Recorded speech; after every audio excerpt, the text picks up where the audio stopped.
Hello and welcome to WION Live Broadcast from London. I'm Ollie Barrett and these are the headlines.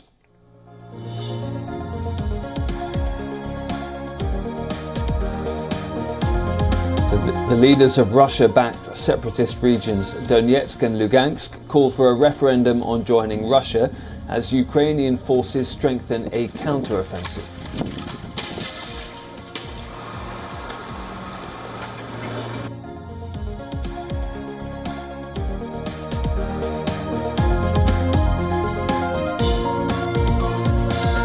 A rare operation by Palestinian Authority security forces to arrest a Hamas member sparks clashes in the West Bank city of Naples, with one person reportedly killed in the crossfire.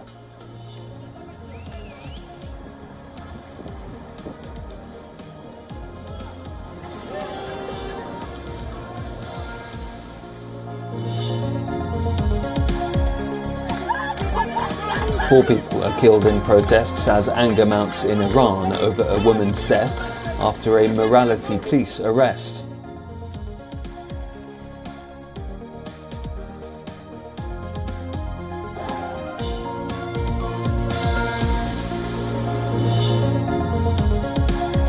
India says it will continue to support its cash-strapped neighbour Sri Lanka, mainly through long-term investments, after nearly $4 billion in financial aid this year.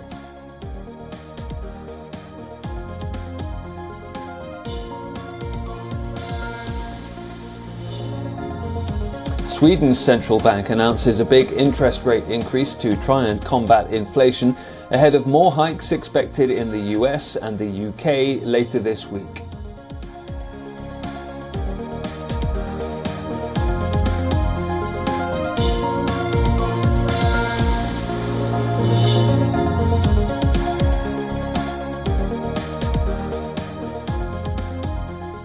Ukraine says its troops have marched further east into Russia-abandoned territory.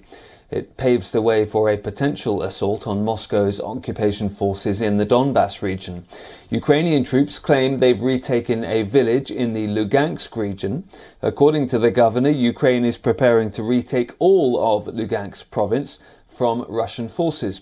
The UK military says increased Ukrainian long-range strike capability may have forced Russia's Black Sea fleet to relocate some of its submarines. UK Prime Minister Liz Truss is pledging to meet or exceed 2022 military aid to Ukraine in 2023. The UK has been one of the leading donors of military support to Ukraine, committing £2.3 billion worth since February. Liz Truss will call on other leaders at the UN General Assembly in New York to help end Russia's energy stranglehold in Europe. Let's get more now on the latest updates from Ukraine.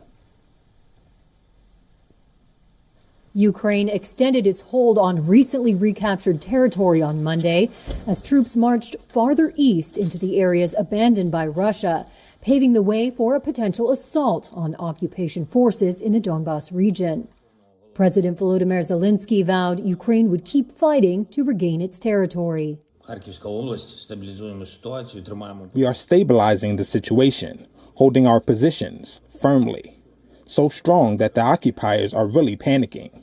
We have warned that the Russian soldiers in Ukraine have only two options: to flee from our land or surrender. In a dramatic counteroffensive that has changed the tide of the war, Ukrainian forces swept through the Kharkiv region this month, sending thousands of Russian troops fleeing and abandoning their tanks and ammunition. The Ukrainian advance has slowed in recent days, but Zelensky said their forces were consolidating and preparing for further offenses. Ukraine accused Russian forces on Monday of shelling near the Pivdenu-Ukrainsk nuclear power plant in the south. Zelensky released video footage of the explosion. Ukraine's state nuclear company said buildings were damaged, but its reactors were unscathed. The attack also damaged a nearby hydroelectric power plant and transmission lines. Since its forces were driven out of Kharkiv, Russia has repeatedly fired at power plants, water infrastructure, and other civilian targets in what Ukraine says is retaliation for defeats on the ground. Moscow, which says it is engaging in a special military operation, denies deliberately targeting civilians. In the newly recaptured city of Izium, Forensic experts carried out the grim task of exhuming bodies from a mass grave, most of them civilians. Sergei Bolvanov, the head of investigative police in the Kharkiv region, said some bodies showed signs of a violent death. As we can see, dead bodies of civilians and servicemen were buried without coffins. Because of that, the shape of the dead bodies is not good. There are decomposed parts. During preliminary examination, it is hard to establish the entire list of damages done to the bodies. Zelensky has said some 450 bodies are believed to have been buried at the site in a forest on the outskirts of town. The Kremlin on Monday rejected allegations that Russian forces had committed war crimes in Ukraine's Kharkiv province, saying it was a lie. Insulating homes in the UK and installing heat pumps could benefit the economy by $7.9 billion a year and create 140,000 new jobs by 2030. That's according to new research by the campaign group Greenpeace. On Friday of this week, Chancellor Kwasi Kwarteng is set to make a major statement on the economy and the government's plans for it. UK Prime Minister Liz Truss announced a cap on energy bills of around $2,800 annually for the average household, but much of the detail to those government support plans hasn't been set out yet because of the period of mourning for the Queen's death. For more on this, our correspondent Alex Isett reports.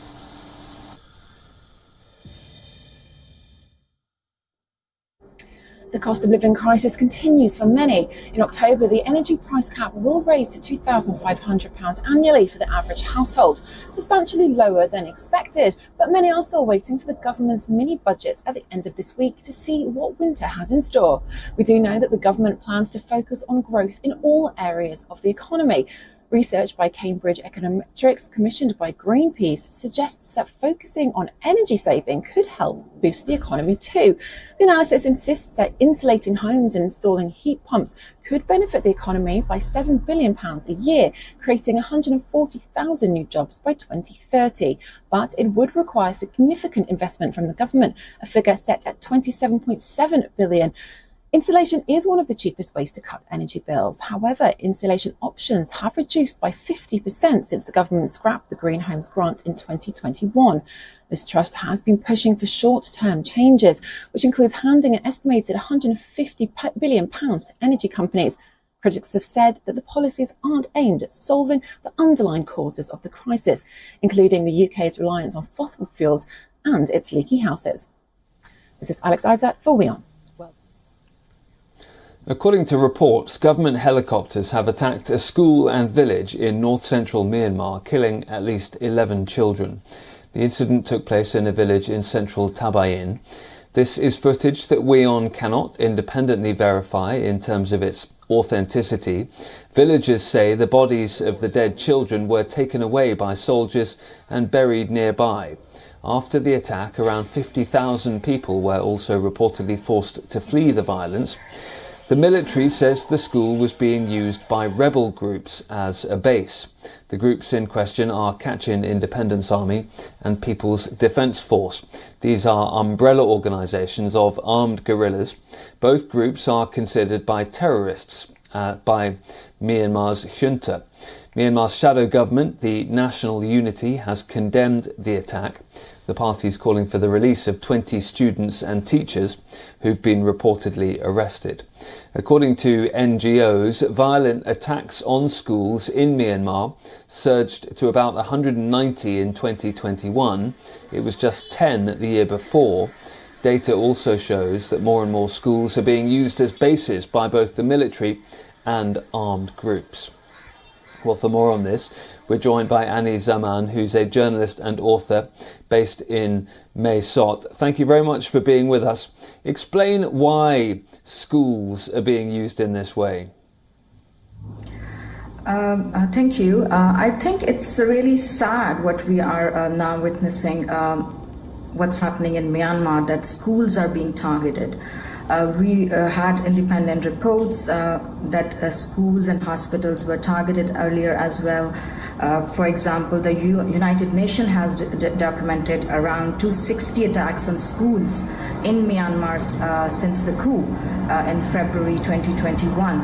And we have seen so many humanitarian loss during this war, but this one is quite on the face, and there are documentation available what happened on the weekend in Sagaing, which is around 70 miles from the Mandalay city, and it is a hotbed of the conflict right now. And military junta sending their helicopters and firing on a monastery where kids as young as 5 to 6 year old were targeted, and their bodies were taken away. 17 children are still missing in that area, where in that particular township where the attack happened.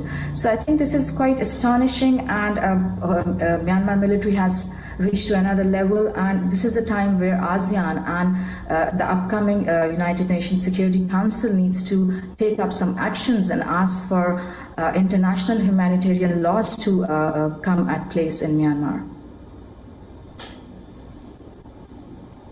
Okay, and just briefly, can you explain why schools are being used in this way? I think schools are, it's just an accusation right now that the NUG and the People's Defense Forces are using these monasteries or these schools to hide pro-democracy people, which are basically these young guerrilla warriors against the military junta everywhere around Myanmar. And in Sagaing particularly, we see it's a stronghold of these PDFs. One of the theory which we are hearing from the military side is that these PDF, some young people were actually hiding in these monasteries, but there's no verification of that. Even if they were, there is a humanitarian law in place that schools, children, and hospitals should not be attacked in the time of war as well.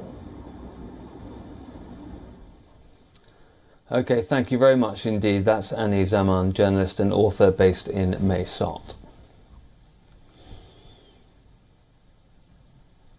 Next to Iran, where protests are into a third day, the death of a 22-year-old woman in the custody of morality police sparked the anger initially. The institution's head, Colonel Ahmed Mizai, has now been suspended from his post. A scan of Mahsa Amini's head has revealed that there was a bone fracture and hemorrhage, suggesting she died after being struck on the head.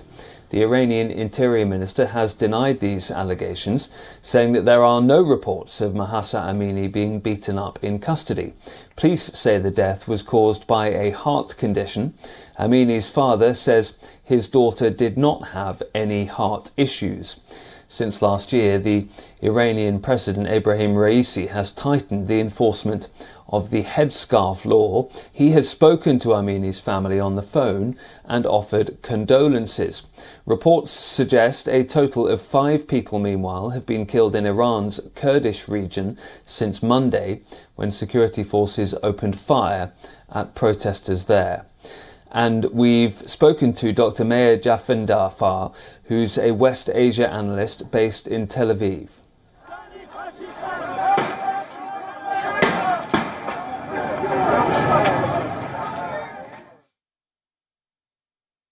I'm not even sure he's been dismissed. People, forgive me for being very cynical here. I've been observing, and I've been teaching Iranian politics for 11 years and observing Iranian politics for the last 17 years. These removals are symbolic. They are perhaps almost, you could call it the decorational move. It's very superficial. The core problem remains that this is a regime that hounds Iranian women because it wants to force them to wear the hijab, because it says this is a moral issue, that the hijab keeps, protects women. It's important for levels of maintaining levels of morality in an Islamic society. Yet at the same time, the very same regime has been involved in the theft of billions of dollars of money inside Iran. Increasing number of Iranians can't pay rent. Some of them can't even afford the same amount of food that they could buy. Yet the regime is focusing on whether women are wearing their hijab properly or not, and in some cases abusing them, in this case killing one of them. So this is the main issue here. This is the problem, and this is why we're seeing them, one of the reasons why we're seeing demonstrations in Japan. On the anniversary of two major tremors in Mexico, the country was jolted by another powerful earthquake. At least 2 people have lost their lives. Power lines shook, parked cars moved, a dental office rattled, and residents of Mexico City rushed outdoors as a seismic alarm went off, warning of a powerful earthquake that struck the country's west coast. The 7.6 magnitude quake killed at least 1 person, officials said, damaged buildings, and knocked out power in some areas closer to the epicenter. And it all happened on September 19th, the same day that major quakes battered the country in 1985 and 2017. Reuters video journalist Anna Portela said she had finished an earthquake drill held annually on this day, only to get a warning some 30 minutes later to evacuate for real. She filmed the ordeal on her cell phone. And at that moment, I started to feel dizzy. And I thought, hey, hold on, something's going on. And that sensation was familiar to me because it was not the first time I felt this way when an earthquake takes place in Mexico City. So I raced out the street, and then I heard the alarm, and I saw all my neighbors gathered there. And everybody was shocked. Like, a neighbor was repeating, what is the possibility, that, an earthquake happens just an hour after, the drill. And yeah, it was 15 minutes out the street, and then we came back home. And I tell you, I'm not going to sleep calm tonight. Because maybe, the earthquake repeats or something happens. I don't know. Accountant Ricardo Benitez says he was one of the first ones out of his building. A colleague quickly warned us. We were the first ones to evacuate, and I didn't feel it. Other colleagues felt it. One who was on the toilet said the doors were shaking. Many stood cradling pets on the streets of Mexico City. Others clutched their phones, sending text messages or waiting for calls to go through. One woman said she was thankful she was prepared. Some areas in Mexico were still on high alert late Monday. A tsunami warning was issued for parts of Mexico's coast, with officials saying waves could reach 3 to 9 feet above the tide level. The streets of La Sanita in Naples rose to prominence because of a hit Mafia series. Locals there, though, are trying to reinvent its image by promoting its lesser-known gems. This is the hill Capodimonte, famous for its exquisite porcelain. But what many do not know is that within the Capodimonte is a hidden network of catacombs. The catacombs of San Gennaro, an often overlooked gem on the Italian tourist trail. The locals here are trying to change that. The task of rediscovering our identity was a job we started in 2006, and that still today is fueled by the strong points of the neighborhood, that are the working class perspective, the beauty of its palaces and monuments, and also of the celebrities that lived and experienced it. La Sanita streets were made popular by a hit Italian TV series. But this social initiative, the La Pranza, is working to create a more positive image of this neighborhood and promotes its wealth of treasures. Financed by the locals and some generous sponsors, this social initiative has worked with restorers and archaeologists to uncover the frescoes, mosaics and complex architecture buried and forgotten. Today, after more than 15 years of work, we are beginning to see the first results of this change. I hope to see in the next 10 years a much more evident change, and I hope that La Sanita will finally lose this label of a ghettoized and locked up neighborhood, because today it is still seen in a certain way, because we haven't removed its reputation definitively. So first of all, I hope that this wall that separates La Sanita from the rest of the world will be finally torn down. The aim is to encourage domestic tourism and put the treasures of La Sanita on the map. The La Pranza has so far recovered some 3,000 square meters of historical artistic heritage and has also managed to attract more tourists. In 2019, the group was able to bring in some 160,000 visitors. Bureau Report, WION World is One. That's it for today. Thanks very much for watching. I'm Ollie Barrett. Do stay tuned to WION World is One. I'll be back at the same time tomorrow.